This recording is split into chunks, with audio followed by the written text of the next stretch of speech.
Heat transfer में हम लोग आगे बढ़ते हैं और देखेंगे कन्वेक्टिव हीट ट्रांसफ़र। कन्वेक्शन इसको कहते हैं, संवहन की बात करेंगे। कन्वेक्टिव हीट ट्रांसफ़र यानी कन्वेक्शन या फिर संवहन। क्या हो गया? संवहन।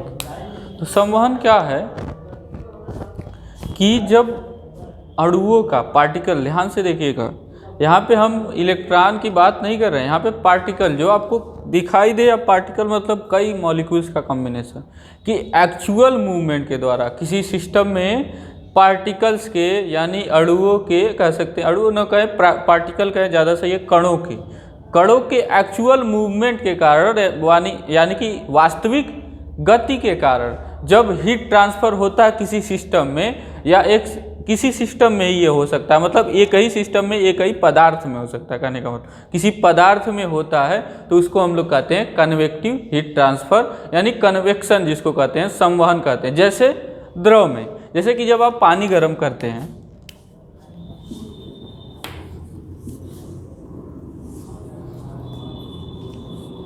जैसे जब आप पानी गर्म करते हैं, मान लीजिए यहाँ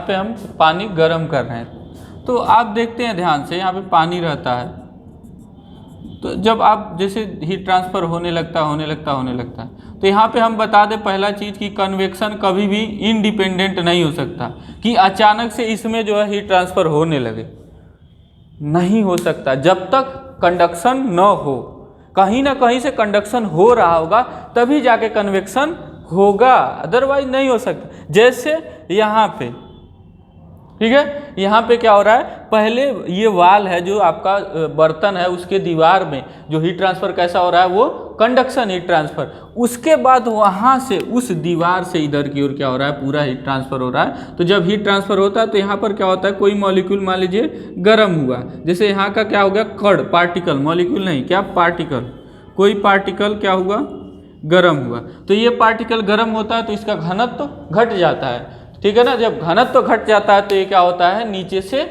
ऊपर की ओर गति करने लगता है। तो इस तरह से ये क्या करता है, जैसे गति करता है, रास्ते में जितने मिलता जाता है, जितने मॉलिक्यूल मिलते जाते हैं, उनसे क्या करता है ये, उनको कुछ जो होता है, कुछ एनर्जी देता जाता है, यानी हीट ट्रांसफ़र करता जाता है, कुछ एनर्जी देता जाता है। इस तरह से यहाँ पे क्या बन जाती हैं, संवहन धाराएं बन जाती हैं। यहाँ से मॉलिक्यूल इधर की ओर आएगा, ऐसे संवहन धाराएं बन जाती हैं, इनको कहते हैं संवहन धाराएं, जो आप लोगों ने पढ़ा होगा। तो संवहन धाराओं के द्वारा जब हीट ट्रांसफ़र होता है तो उसी को बोलते हैं संवहन, ऊष्मा स्थानांतरण, ऊष्मा अंतरण, ठीक है। और इसमें क्या होता है, पार्टिकल यानी कण जो होते हैं, कणों का एक्चुअल मूवमेंट होता है, यानी कि वास्तविक गति होता है। और गति जब होता है तो साथ में एनर्जी पास के जो जब जाता है तो रास्ते में जितने मॉलिक्यूल मिलते हैं, जितने पार्टिकल मिलते हैं, उनको थोड़ा बहुत हीट ट्रांसफ़र करते हुए जाता है। इस तरह से एक पार्टिकल, दो पार्टिकल और पार्टिकल देखते हैं। आप लोग देखेंगे तो ध्यान से देखेंगे, कई सारे बूंदें छोटी छोटी बनती हैं, और वो क्या होती है, धीरे धीरे मूव करने लगती है। जैसे आप तेल गर्म करेंगे, पानी गर्म करेंगे, देखेंगे तो ऐसे होता है। तो इस तरह के हीट ट्रांसफ़र को ही हम क्या कहते हैं, कन्वेक्शन हीट ट्रांसफ़र, ठीक है ना। अब कन्वेक्शन हीट ट्रांसफ़र दो तरीके का होता है। ये जो हमने उदाहरण देखा, ये क्या है, फ्री कन्वेक्शन है। फ्री कन्वेक्शन, मुक्त कन्वेक्शन, मुक्त संवहन, ये हमारा क्या, दो तरीके से मुक्त संवहन, इसको हम बोलते हैं फ्री कन्वेक्शन, ठीक है। और दूसरा क्या है, बलात् या प्रणोदित संवहन, यानी फोर्स्ड कन्वेक्शन।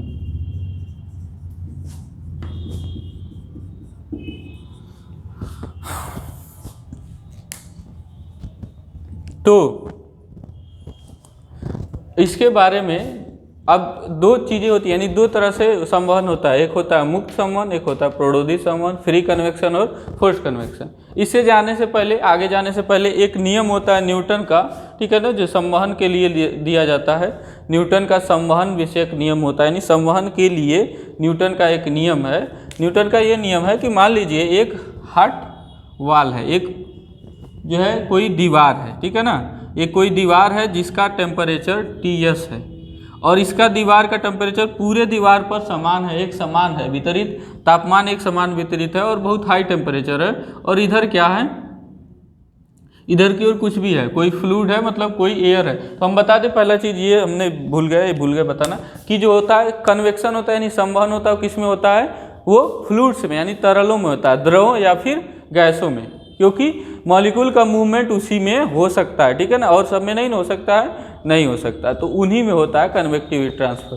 तो Ts है और यहाँ पे कोई बाहर की ओर कोई मान लीजिए तरल है जिसका तापमान क्या है,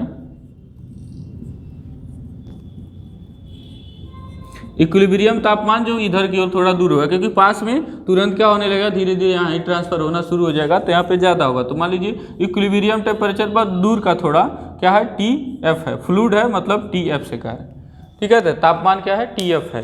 तो रेट ऑफ हीट ट्रांसफर इसका कैसे दिया जाता है, न्यूटन ने बताया था, न्यूटन के नियम के अनुसार Q is equal to H A T S minus T F, ये होता है आपका कन्वेक्टिव हीट ट्रांसफर का समीकरण, ठीक है ना। ये न्यूटन के नियमानुसार HATS माइनस टी एफ होता है, ठीक है ना। ये होता है न्यूटन के, जहाँ ए क्या है, ये एरिया जहाँ से कन्वेक्टिव हीट ट्रांसफर हो रहा है, मतलब ये एरिया जहाँ से कन्वेक्टिव हीट ट्रांसफर होगा उतना एरिया, क्रॉस सेक्शनल एरिया, ये एरिया, वहाँ पे ए वो है, Ts आपको बता ही दिया, ये तापमान है सॉलिड सरफेस का, और ये फ्लूइड का टेम्परेचर है, ठीक है। H क्या होता है, H को बोलते हैं film coefficient of heat transfer, या फिर दो नाम है इसके,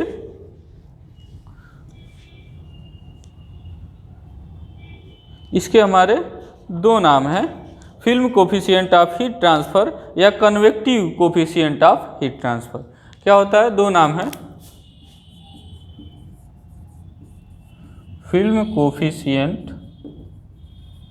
ऑफ हीट ट्रांसफर या फिर convective coefficient of heat transfer. और ये चीज़ जान लेना जरूरी है कि जैसे उसमें K होता था, उसमें चालकता गुणांक यानी कि thermal coefficient of heat transfer जो होता था, वो क्या होता था, एक मटेरियल की प्रॉपर्टी होता था। ये क्या है, ये मटेरियल की प्रॉपर्टी नहीं है, ये मटेरियल का प्रॉपर्टी नहीं होता है, ये डिपेंड करता है, ठीक है ना, दोनों चीज़ों के ऊपर डिपेंड करता है। किन किन चीज़ों पर डिपेंड करता है हम आपको बताते हैं। ये डिपेंड करता है आपके ठोस के आकार और आकृति पर, इसके शेप और साइज पर डिपेंड करता है, ठीक है। उसके बाद द्रव का जो वेलोसिटी है उस पर डिपेंड करता है, कि मतलब ये अगर मान लीजिए वेग, ये बह भी रहा होता, ठीक है ना, तो उसके वेग पर डिपेंड करता है। अगर मान लीजिए बह रहा हो, जिसको अभी हम बताएंगे क्या है, वो फोर्स कन्वेक्शन कहते हैं उसके, ठीक है ना। द्रव के घनत्व, ठीक है ना, डेंसिटी कहने का मतलब उस पर निर्भर करता है, उसके श्यानता पर, उसके विशिष्ट ऊष्मा पर, ठीक है ना। सरफेस पर, कि मान लीजिए सरफेस हॉरिजेंटल है, जैसे वर्टिकल है कि हॉरिजेंटल है, ठीक है। मान लीजिए फ्लूइड ऐसे बह रहा है और ऐसे है, तो कम हीट ट्रांसफर होगा, और ऐसे होगा तो ज़्यादा हीट ट्रांसफर होगा, ठीक है, जाहिर सी बात है। तो इस तरह से सब मिल जाएंगे आपको नोट्स में, नोट्स आपको शायद सेंड कर दिया गया होगा। अच्छा, तो film coefficient of heat transfer है, कनेक्टिव कोफिशिएंट हीट ट्रांसफर हो गए। और H क्या है ये पता ही है, Q क्या है, रेट ऑफ हीट ट्रांसफर है। अब इसके बाद करते हैं फोर्स और फ्री कन्वेक्शन में क्या डिफरेंस है।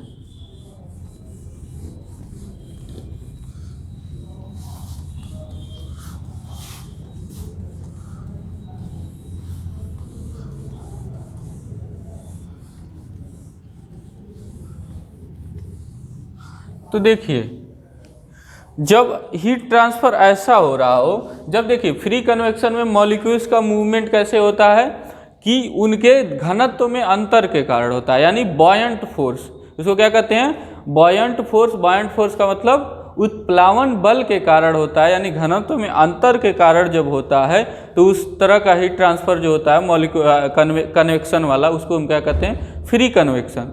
ठीक है ना, फ्री कन्वेक्टिव हीट ट्रांसफ़र या फ्री कन्वेक्शन कहते हैं।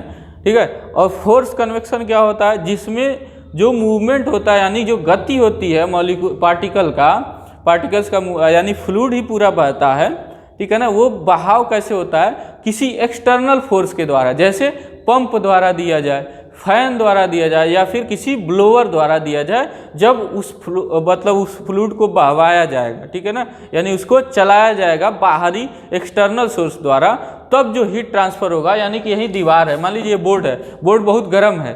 ठीक है ना, अब यहाँ पे अगर देखिए अगर एयर में हीट ट्रांसफ़र होगा, क्योंकि यहाँ पे एयर है आसपास में, तो जब उसी तरह से जैसे कि मान लीजिए हवा कुछ नहीं है, नॉर्मल है एटमॉस्फेयर, वैसे तो जो हीट ट्रांसफ़र होगा वो कैसा होगा? फ्री।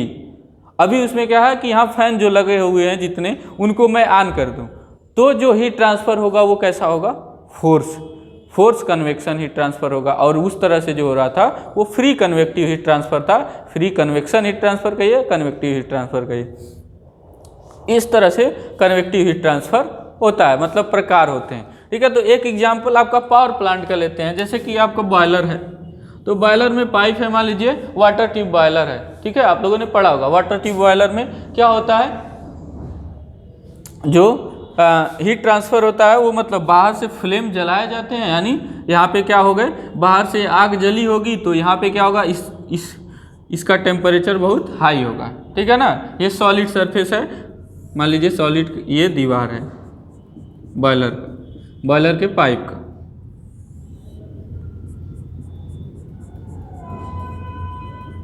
होगा तो दोनों ओर, यहाँ भी तापमान ज़्यादा होगा, लेकिन मान लीजिए नीचे से दिया जा रहा है, यहाँ पे तापमान ज़्यादा है, यहाँ पर भी है, यहाँ से भी होगा हीट ट्रांसफ़र, लेकिन बस हम एक ओर का मानते हैं। तो यहाँ पे मान लीजिए नीचे से आग जलाई जा रही, यहाँ पे कुछ तापमान बहुत ज़्यादा है, TS। ठीक है, मतलब इसके अंदर के सरफेस का कहने का मतलब तापमान है TS। अब इसमें क्या होता है? पानी, बताइए पानी रुका होता है क्या? नहीं रुका होता। पानी जो होता है, जो इसमें भेजते हैं हम, पानी भेजते हैं जो गर्म होता है और स्टीम बनता है, वो क्या होता है? किसी इसमें क्या लगा होता है? पंप लगा होता है, पंपिंग सिस्टम होता है। वो पंप क्या कर देता है? उसको तेज़ी से फ्लो कराता है वाटर को, यानी पंप लगा होता है, यानी बाहर से क्या हो रहा है? ये फ्लो कर रहा है बाहरी फोर्स के कारण। तो इस तरह से जो हीट ट्रांसफ़र होगा यहाँ और इसमें, मान लीजिए यहाँ पे क्या होगा? यहाँ पे कुछ टेम्परेचर होगा T1, और यहाँ पे मान लीजिए फिर फाइनली जो निकलेगा टेम्परेचर होगा T2। तो यहाँ पे जाहिर सी बात है हीट ट्रांसफ़र होगा कन्वेक्टिव, और T2 का मान ज़्यादा होगा T1 से। तो यहाँ पे जो हीट ट्रांसफ़र हो रहा होगा फ्लो के कारण जो हो रहा होगा, वो क्या हो रहा होगा? वो कौन सा हीट ट्रांसफ़र है? फोर्स कन्वेक्शन, क्योंकि बाहर से पंप लगाया गया। ये पंप के द्वारा जो पानी आ रहा है पाइप में जो बाहर से, वो पंपिंग सिस्टम के द्वारा, मतलब पंप लगा है, वो फोर्स लगा रहा है, उसके कारण क्या हो रहा है? ये पानी बह रहा है तेज़ी से, प्रेशर का मान बढ़ा दे रहा है, बढ़ रहा है। ठीक है, तो इस तरह के हीट ट्रांसफ़र को हम बोलते हैं फोर्स कन्वेक्शन। ठीक है, अच्छा, इस तरह के हीट ट्रांसफ़र को हम लोग कहते हैं फोर्स कन्वेक्टिव हीट ट्रांसफ़र। और एक चीज़, फोर्स जो कन्वेक्टिव हीट ट्रांसफ़र होता है वो फ्री कन्वेक्टिव हीट ट्रांसफ़र से ज़्यादा होता है। यानी फोर्स के कंडीशन में क्या होता है? हीट ट्रांसफ़र रेट जो होता है, यानी उष्मा स्थानांतरण दर जो होता है, वो ज़्यादा होता है इसकी तुलना में। ठीक है, फ्री की तुलना में। चलिए,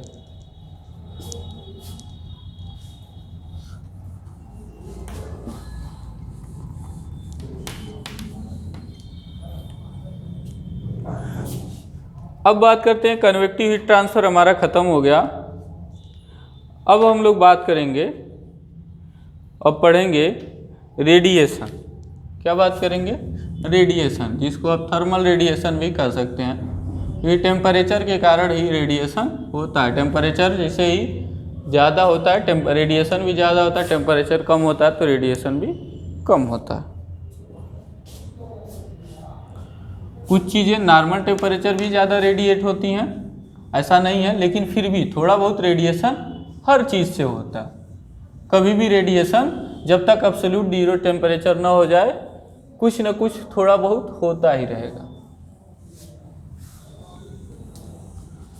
ठीक है, हालांकि मात्रा बहुत कम है, बहुत निग्लेजिबल, बहुत कम है, तो अलग वो बात नहीं है, लेकिन फिर भी क्या होता है तापमान के कारण ही रेडिएशन होता है, यानी रेडिएशन यानी विकिरण।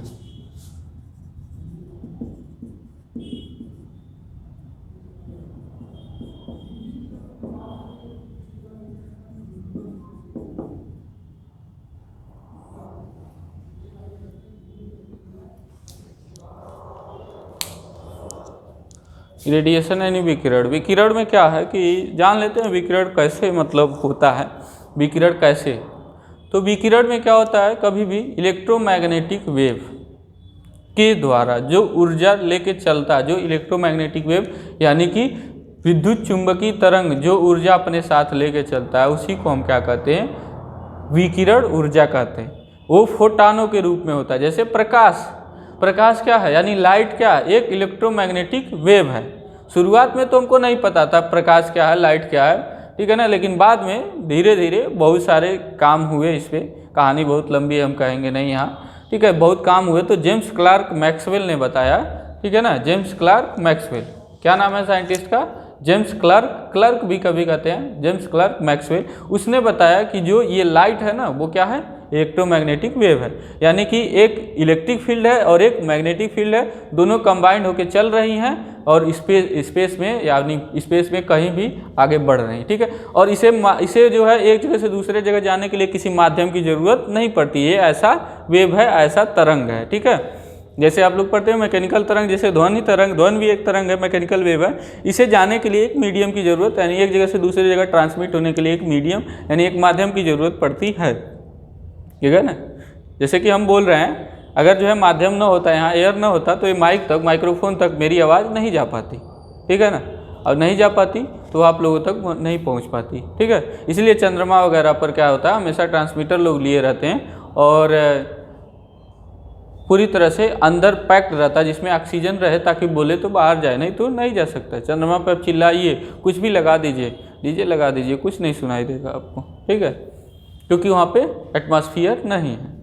तो इस तरह से इलेक्ट्रोमैग्नेटिक वेव, तो आइंस्टाइन ने बहुत बड़ा काम किया था इसके लिए, ठीक है ना, जिसके लिए इसको नोबेल प्राइज मिला था।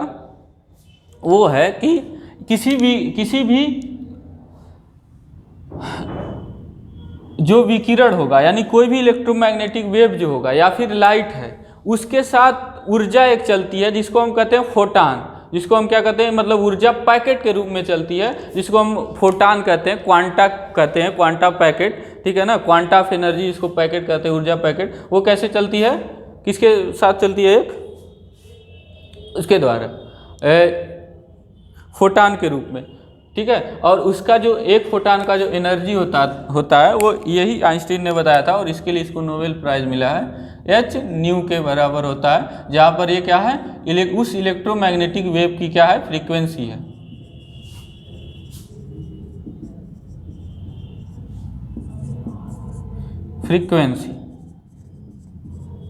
फ्रीक्वेंसी मतलब आवृत्ति है।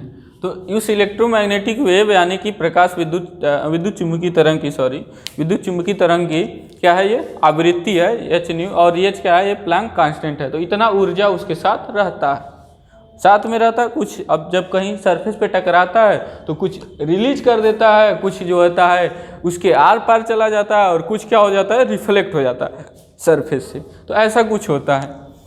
तो यानी कि हमने इसमें पूरा चीज़ क्या समझा कि जब ऊष्मा स्थानांतरण यानी कि हीट ट्रांसफर कैसे हो, या फिर ऊर्जा का स्थानांतरण कैसे हो, अगर एक इलेक्ट्रोमैग्नेटिक वेव यानी कि एक विद्युत चुम्बकीय तरंग के माध्यम से होता है, तो उसको हम कहते हैं रेडिएटिव हीट ट्रांसफर यानी रेडिएशन कहते हैं, ठीक है।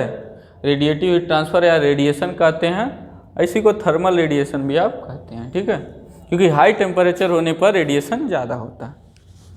अच्छा, इसका एक एग्जाम्पल है, जैसे एक एग्जाम्पल क्या है, जैसे सूरज से पृथ्वी पर गर्मी होता है ना, कितना बढ़ जाता है, कहाँ से आता है, स्पेस से, कोई माध्यम होता है बीच में, नहीं होता है। एयर और बहुत दूर जाने पर एयर नहीं है, कुछ दूर जाने पर पृथ्वी के ऊपर एयर, बाकी सब क्या है, खाली है। फिर भी सूरज से पूरा क्या होता है, प्रकाश आता है यहाँ पे, और वो कुछ किस रूप में होता है, इलेक्ट्रोमैग्नेटिक वेव के रूप में, प्रकाश विद्युत चुम्बकीय तरंग के रूप में, और आता है जब सरफेस पे, अर्थ के जहाँ भी सरफेस पे टकराता है वहाँ पे क्या करता है, रिलीज करता है, वो अपना फोटान जो होता है अपना एनर्जी रिलीज करता है, इसलिए क्या होती है, चीज़ें गर्म हो जाती हैं, ठीक है ना। अच्छा, तो ये हो गया विकिरण। इसके बारे में कुछ चीज़ें हैं, जैसे एब्जॉर्प्शन है, रिफ्लेक्शन है और ट्रांसमिशन ऑफ रेडिएशन है। तो इसमें कुछ चीज़ें हैं, नाम है, जैसे कि मान लीजिए एक सरफेस है, मान लीजिए कोई मान लीजिए रे नहीं है, ये क्या है, एक कोई रेडिएशन है, कोई रेडिएशन है यानी इलेक्ट्रोमैग्नेटिक वेव है, जो आई क्यू आई मतलब इंसिडेंट यानी आपतित हो रही है, कुछ चीज़ें क्या हो रही हैं, इससे रिफ्लेक्ट हो जा रही है, कुछ एनर्जी यानी कुछ क्यू आर ट्रांसमिट हो जा रही है, ट्रांसमिट हो रहा है, आर पार चला जा रहा है, तो क्यू टी कहते हैं। क्योंकि देखिए अभी एक्सरे होता है तो क्या होता है, पूरी तरह से ट्रांसमिट हो जाता है, आपके बॉडी से आर पार चला जाता है ना। एक्सरे जब लगाए थे, एक्सरे भी क्या है, एक विद्युत चुम्बकीय तरंग ही है। कुछ क्या हो गया, रिफ्लेक्ट हो गया तो क्यू आर कहेंगे, और कुछ क्या हो गया, इस सरफेस में एब्जॉर्ब हो गया तो इसको हम क्या कहेंगे, क्यू ए एब्जॉर्ब। तो इसमें एक रेशियो होता है, ये रेशियो कहलाता है, देखिए टोटल अगर एनर्जी बैलेंस लगाए तो Q I is equal to क्या होना चाहिए, Q A plus Q R plus Q T, ठीक है। अब इसको क्या कर दे, भाग दे दें,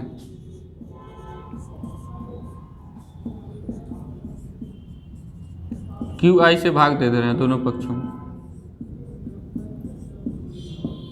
तो ये क्या कहलाता है, Q A by Q I क्या कहलाता है, इसको हम कहते हैं अवशोषकता, एब्जॉर्प्टिविटी, क्या कहते हैं, एब्जॉर्प्टिविटी।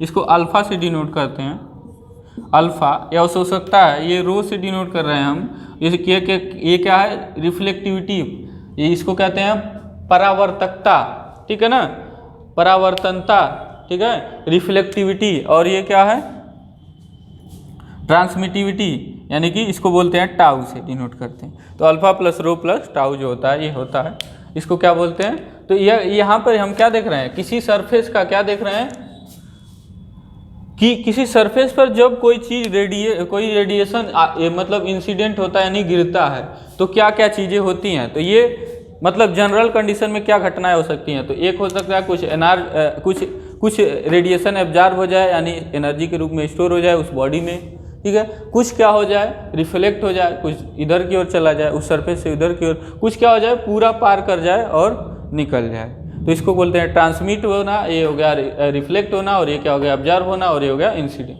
ठीक है। तो इस तरह से ये फार्मूला होता है, और इसको बोलते हैं एब्जॉर्बिविटी, इसको बोलते हैं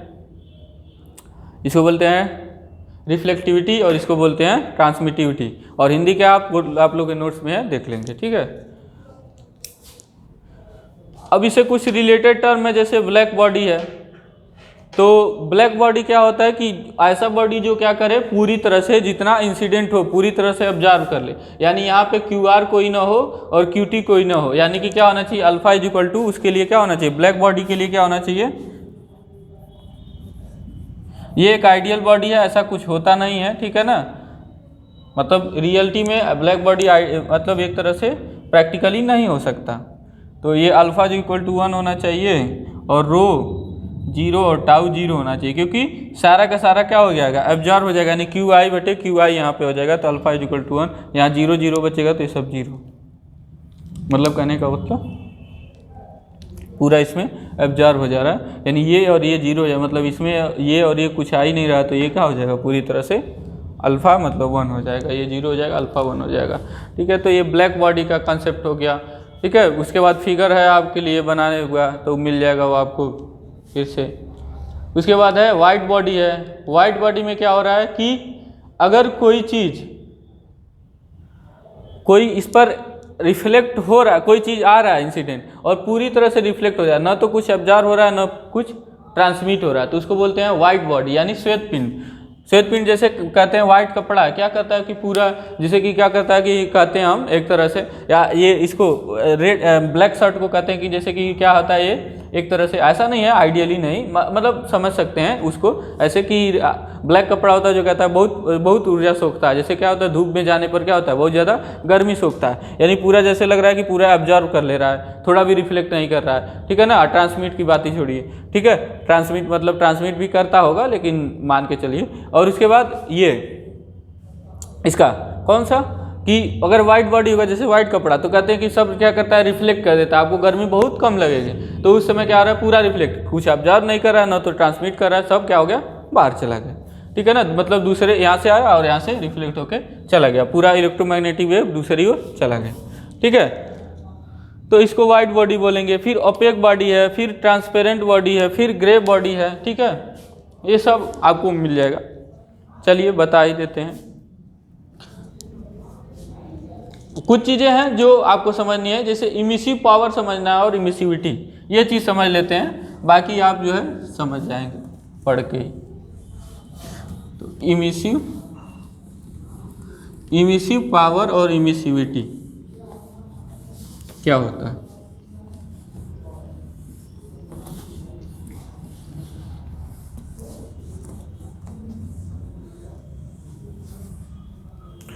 इमिसिव पावर तथा इमिसिविटी, ठीक है। तो इमिसिव पावर होता क्या है, किसी सरफेस द्वारा प्रति एकांक समय में, यानी यूनिट समय में प्रति एकांक क्षेत्रफल द्वारा उस सरफेस के ऑब्जर्व किया गया, जितना ऑब्जर्व कर लेता है विकिरण को, जितना इलेक्ट्रोमैग्नेटिक वेव के एनर्जी को ऑब्जर्व कर लेगा, उसी को हम क्या बोलते हैं, उसका इमिसिव पावर कहते हैं, और इसे ई से डिनोट करते हैं।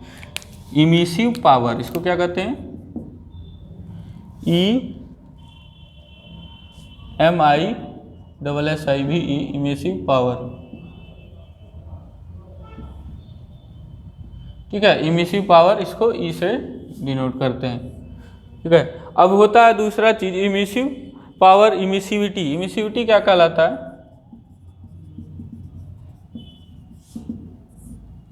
कि किसी बॉडी का इमिसिव पावर, और एक ब्लैक बॉडी का लीजिए, तो ब्लैक बॉडी कितना एब्जॉर्ब कर लेता है टोटल, तो जब उसको वो मतलब जब वो उसकी अगर क्षमता की बात करें,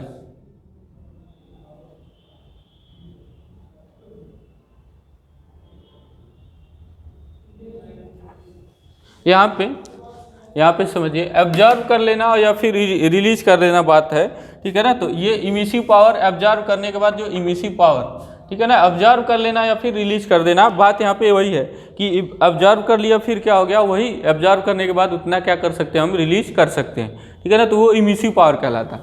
और इसी तरह से ब्लैक बॉडी का इमिसिव पावर क्या होगा, मान लीजिए EB है, तो ये तो पूरा आइडियल है, मतलब यही, इससे ज़्यादा किसी का भी नहीं हो सकता, यानी 100% एक तरह से।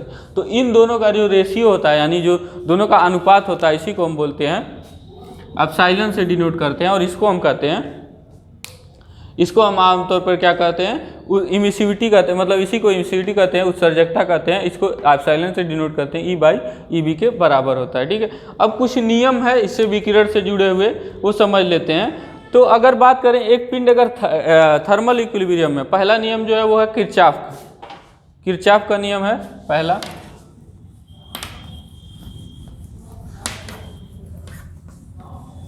पहला नियम हमारा क्या है, किरचॉफ का नियम है, CHOFF, किरचॉफ ला। तो किरचॉफ का नियम है CHOFF। तो कहते हैं कि अगर कोई बॉडी थर्मल इक्विलिब्रियम में है तो उसकी एब्जॉर्प्टिविटी, यानी उस अवशोषकता और इमिसिविटी, ठीक है ना, वो क्या होगी, समान होगी, यानी अल्फा और अभी हम क्या देखें एप्सिलॉन, ये क्या होंगे, बराबर होंगे। अल्फा और एप्सिलॉन क्या होंगे, बराबर होंगे। एब्जॉर्प्टिविटी मतलब QA/QI, और ये क्या है, E/EB। कब, जब बॉडी थर्मल इक्विलिब्रियम में हो, पूरी तरह से क्या हो, थर्मल इक्विलिब्रियम है। और थर्मल इक्विलिब्रियम आप लोगों ने पढ़ा होगा कि हर जगह पे, बॉडी के हर जगह पे टेम्परेचर क्या है, समान है, हर पॉइंट पे टेम्परेचर समान है, कहीं भी डिफरेंस नहीं होना चाहिए, ठीक है ना। तो उसकी ऑब्जर्वेटिविटी यानी अवशोषकता और उत्सर्जकता यानी इमिसिविटी, ठीक है ना, इमिसिविटी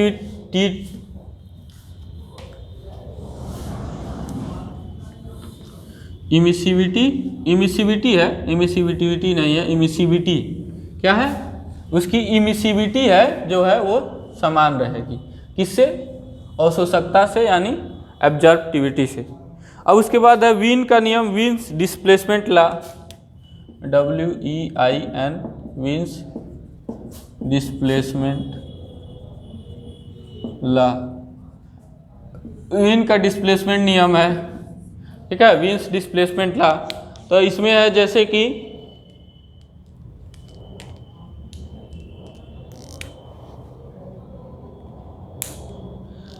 तो किसी अगर बात करें कि वेवलेंथ अगर किसी मतलब मैग्नेटिक इलेक्ट्रोमैग्नेटिक वेव का वेवलेंथ लैम्डा m हो, ठीक है ना, तो उसका जो उससे रिलेटेड जो मैक्सिमम एनर्जी होगा वो क्या होता है, एब्सोल्यूट टेम्परेचर के इनवर्सली प्रोपोर्शनल होता है, यानी lambda m is inversely proportional to 1/T, ठीक है ना, lambda m is inversely proportional to 1/T। तो ये ध्यान रहे कि ये लैम्डा m क्या है, मैक्सिमम एनर्जी वाला वेवलेंथ है, ठीक है ना, ये कौन सा वाला है, मैक्सिमम एनर्जी वाला, उस इलेक्ट्रोमैग्नेटिक वेव का जो है, ठीक है ना, वो मैक्सिमम एनर्जी वाला वेवलेंथ, क्योंकि एक जो है एक वेवलेंथ बदलने के साथ साथ ही क्या होता है, उसका जो है इलेक्ट्रोमैग्नेटिक वेव का क्या हो सकता है, एनर्जी भी बदलता रह सकता है। जैसे कि बात करते हैं, क्योंकि हम लोग जानते हैं कि E बराबर होता है h न्यू, और h न्यू का मतलब होता है c/λ, ठीक है ना। तो जब लैम्डा बदलेगा तो न्यू भी बदलेगा, तो इस तरह से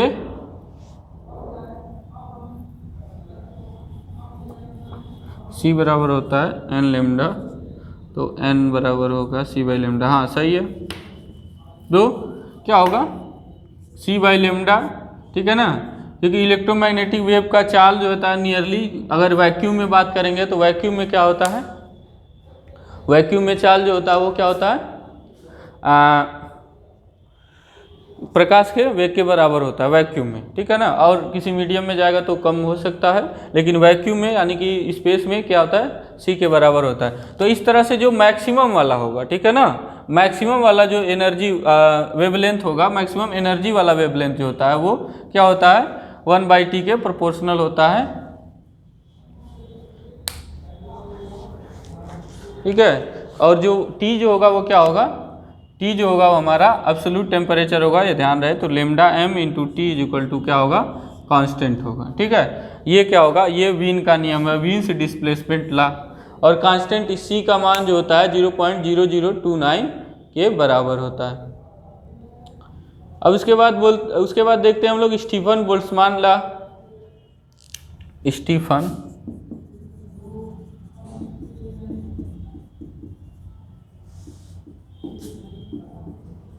ठीक है, स्टीफन बोल्ट्जमान लॉ,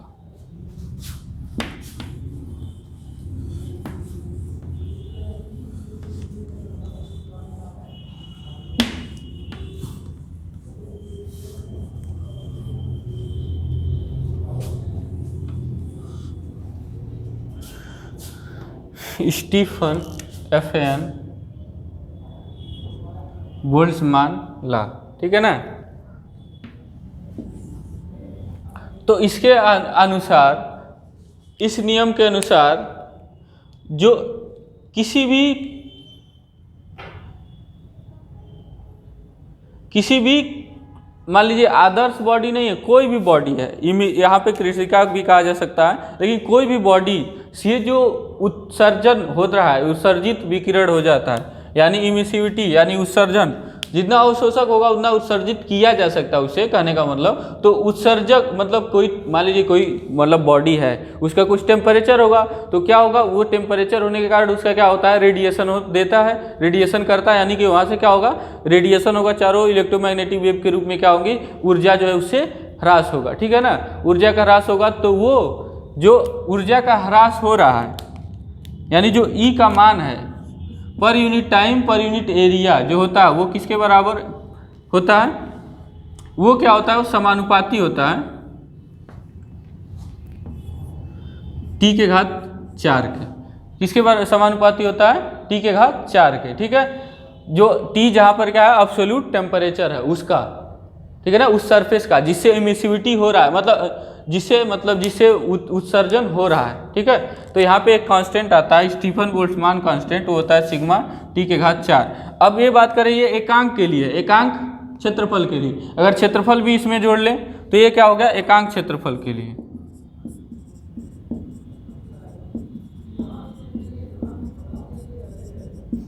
अब पूरा क्षेत्रफल भी ऐड कर लें तो यदि सरफेस का क्षेत्रफल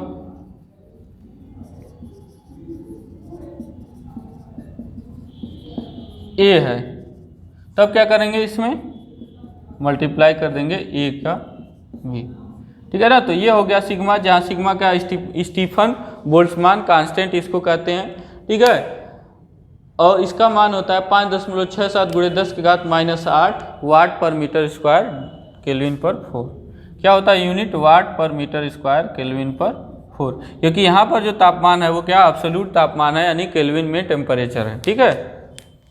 तो इस तरह से आपका जो है ये कंप्लीट हो जाता है आपका हीट ट्रांसफ़र चैप्टर, ठीक है।